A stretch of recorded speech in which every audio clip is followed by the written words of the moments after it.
પહેલા આપણે સમજી લઈએ કે કયા કયા મુદ્દા છે કે જેમાં પોલીસનું પક્ષપાતી વલણ આપણને ઉડીને આંખે વળગે. પહેલી વાત એ છે કે પરવાનગી આપવી. વિપક્ષના નેતાઓની ફરિયાદ હોય છે કે અમને પરવાનગી નથી મળતી, અમારે રેલી કરવી હોય પરવાનગી નથી મળતી, સભા કરવી હોય પરવાનગી નથી મળતી, વિરોધ પ્રદર્શન કરવું હોય પરવાનગી નથી મળતી. તો પછી ભારતીય જનતા પાર્ટીના નેતાઓની તેમના કાર્યક્રમોની કેમ પરવાનગી કોઈ અટકતી નથી? ચાલો તમે અમને પરવાનગી ના આપો તો તેમને પણ ના આપો, પરંતુ ત્યાં તો તમારી પરવાનગી નીકળી જાય છે. આવું કેમ? આ એક ફરિયાદ હોય છે.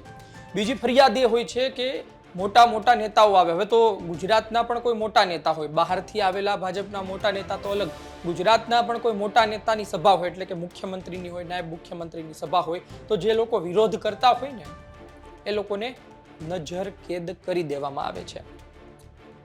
એમની વાત એ છે કે ભાઈ લોકશાહીમાં વિરોધ કરવાની આઝાદી છે, વાણી સ્વતંત્રતા છે, તો કેમ વિરોધ કરવા દેવામાં નથી આવતો, અથવા તો નજર કેદ કરવાની આ પ્રકારની વાત કેમ આવે છે?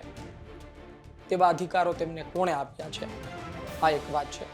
બીજી વાત એ છે કે જ્યારે કોઈ સોશિયલ મીડિયા ઇન્ફ્લુએન્સર હોય, વિપક્ષના નેતા હોય અથવા કોઈ પત્રકાર હોય, સોશિયલ મીડિયામાં પોતાની વાત મૂકે તો કોઈને કોઈ કારણોસર આઈટી એક્ટ અંતર્ગત તેમના પર કાર્યવાહી કરવામાં આવે.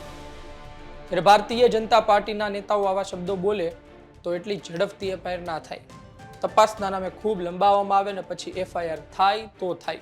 આપણે ત્યાં ભારતીય જનતા પાર્ટીના દ્વારકાના ધારાસભ્ય પબુભા માણેકે પોતાના પત્રમાં ગેરબંધારણીય શબ્દ લખ્યો હતો દલિત સમાજ માટે.